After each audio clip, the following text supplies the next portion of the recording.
guys, we are Tottenham TV here, back with another tactical preview video, and we're looking ahead to the Crystal Palace game, last game of the season at Selhurst Park.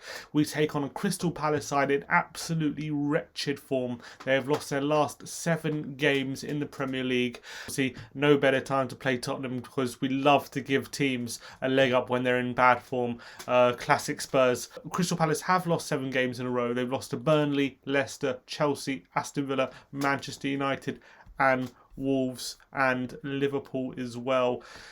It's not been a good period for Crystal Palace. After they started the restart so well, beating Bournemouth 2-0 away from home, they've just gone on an absolute barren run of losses, only scoring 2 goals throughout that whole period, both in the same game against Chelsea. However, looking at the games, especially at their home form, they have been unlucky in quite a few games, especially against home games against Burnley, against Chelsea and against Manchester United. All 3 games were at home. All 3 games they were unlucky to lose those games. So Tottenham really have to guard against complacency in this game. They like to set up in a 4-4-2 formation. They have a lot of injuries going into this game with Milahojlovic out, James Tompkins, Mohamed Sakho picked up an injury in the last game against Wolverhampton Wanderers.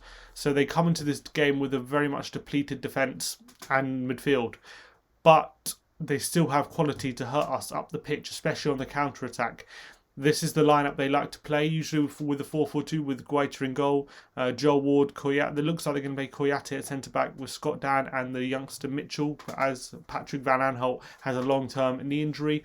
Andros Townsend, James McArthur and Jeff Schlupp with Ayew and Zaha up front. On the face of it, it's not the most dangerous lineup, but when you look at the wings and the strikers, all have pace.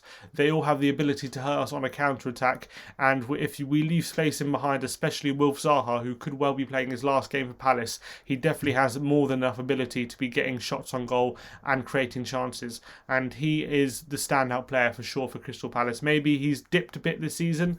He only has, by his high standards, 4 goals and 3 assists, but you have to remember he carries the whole Crystal Palace attack on his shoulders, and it's not easy to do, which is why he is again this summer asked to leave. And I would be massively in favour of Spurs signing Wilfried Zaha for sure in the summer if we were to get a deal done. But I think he'll probably prove too expensive, and we probably don't see him as a priority, seeing as we are well stocked in the wide positions and up front. But he's a player who could play up. He's a versatile winger, and he could play up front, right, left. So he would definitely be of massive value to Tottenham if we signed him, but I just feel like we have higher priorities at the moment. But he's the biggest threat for Crystal Palace.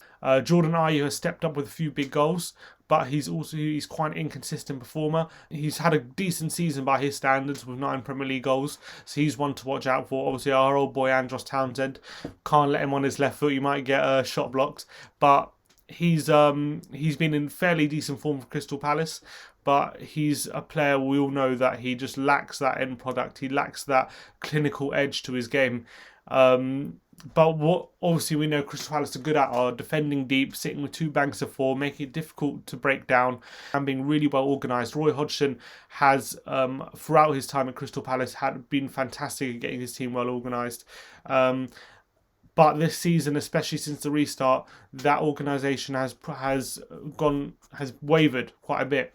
And if we actually look at the season overall, Crystal Palace this season, despite being safe from relegation now, they have only scored 30 goals in the whole of the Premier League season, which is second worst only to Norwich, which means they are worse than Bournemouth, Watford, Aston Villa, Brighton, West Ham.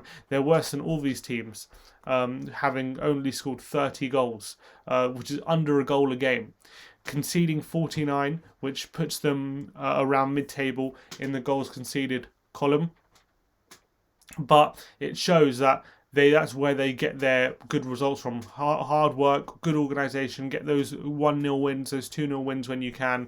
If we analyse the home games they've had against the top teams recently, against Chelsea, they ended up losing the game 3-2. However, late in that game, a flurry of really presentable chances, including Crystal Palace hitting the post and Benteke missing a one-on-one, meant that they were very, very unfortunate not to take away a point in that game. And Chelsea were very fortunate to come away with all 3 points. It shows that against the top teams, they can put in a big performance and and nearly get a result. And they should have got a result against Chelsea.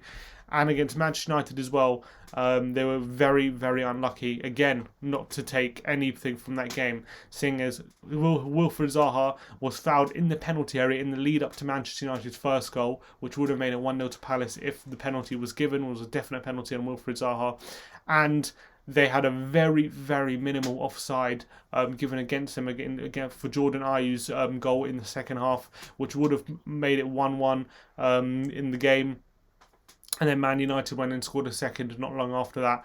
It was extremely marginal offside call, and Palace would consider themselves very unlucky not to have scored that game or gotten anything. So I think in those two games they've shown enough to worry Spurs that this is not going to be an easy ride. This isn't going to be a game where, especially given that they've lost 7 on the bounce, and you saw the clips of Roy Hodgson really sticking the boot into the Crystal Palace players after that game against Wolverhampton Wanderers in the dressing room after the game. So that, especially it's the last game of the season, they probably want to end the season on a high.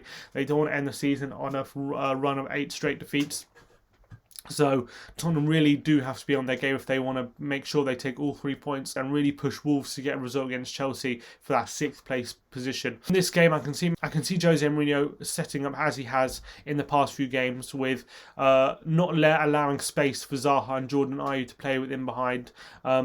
Nullifying their threat, and with Crystal Palace's depleted defence, just like with Leicester, we will be able to create chances up the other end when we get the opportunity to attack. And I can see us again maybe ceding more possession than a lot of fans would like. I wouldn't be surprised if we take that approach, but I think it's important that we nullify the threat of Wilfried Zaha, make sure that he isn't allowed the space that he loves in behind. He's their biggest threat, and if he's nullified, and with the depleted Crystal Palace defence of COYS and Tyler Mitchell right left back, with a lack of defensive midfielder, seeing as Mihajlovic is out injured, then I can really see Tottenham coming away in this game with another victory similar to the one against Newcastle and Leicester City. It's very interesting to see in the past few games against Arsenal, Newcastle and Leicester. In those 3 games, Tottenham have created less chances. They've had more shots and conceded possession in all 3 games. However, what we have done, if we look at the stats, our XG in all those 3 games has been higher than usual, has been the quality of chances we've been creating is a lot higher, and we're just being a lot more clinical. So as Mourinho said, you don't need possession always to control a game, and that is definitely proving the case for Tottenham Hotspur at the moment. We are being able to control games without possession, where when we do attack, we're attacking with intent. I know it's maybe frustrating for Tottenham fans at the moment. For some of them, they're saying, why are we playing so defensive? But I think to get the defensive side of the game right, this is a kind of period we have to go through. And I think for the tactical side of the game, if we sit deep, not allow Palace space in behind, that nullifies their threat completely. And I think we're definitely going to be able to hurt Crystal Palace when we get the chance to attack, because their defence is definitely depleted. They're on a run of 7 defeats. We can't be too complacent against them, seeing as they have turned up a couple times against big teams at home, especially in the last few games. But Tottenham should have enough. Harry Kane is looking to be firing the end of the season with a couple of goals. Maybe he wants a hat-trick to get him to 20. Knowing Harry Kane, he's going to be looking at that. But I think most importantly, we need 3 points to be putting pressure on Wolves.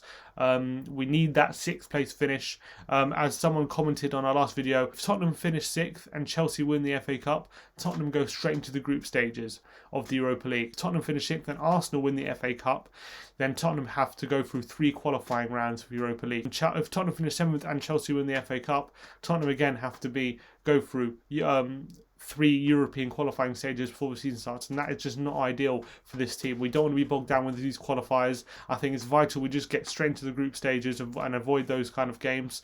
It'll be good for us. So we need to be able to finish 6th and hope Chelsea win the FA Cup to avoid those games. It's crucial for us, in my opinion. But hopefully Chelsea can do us a favour against Wolves. We're going to be hoping for them to win twice against Wolves and against Arsenal, which it's not a situation which I like, pinning all our hopes on Chelsea, but that's what we got to hope for, unfortunately. But if I'm going to have a prediction in this game, I'm going to go 2-0 Spurs. I can see us nullifying the threat from Crystal Palace. I can see Jose Mourinho being pragmatic in this game.